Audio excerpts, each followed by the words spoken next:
In this video, I'm going to show you how to enhance audio quality in Flixier without entering the video editing interface. This method is useful when you already have an audio file and simply want to improve its quality before using it anywhere else.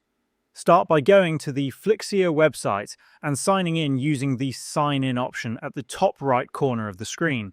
If you do not have an account, you can create one quickly. After signing in, you will land on the Flixier dashboard. From the left-hand side menu, click on All Tools and then navigate to the Audio section. Inside the Audio tools, click on Enhance Audio. Here you can upload your audio file by connecting to services like Dropbox, Google Drive, Google Photos, or by uploading the file directly from your computer. Once the audio is uploaded, you will see multiple enhancement options available. You can choose to improve overall audio quality, clean up the audio, fix uneven loudness levels, or reduce unwanted noise. Select the option that best matches your needs and click on Enhance Audio. Flixier will process the file, which may take a few moments depending on its length. After processing, you can preview the before and after results to hear the improvement.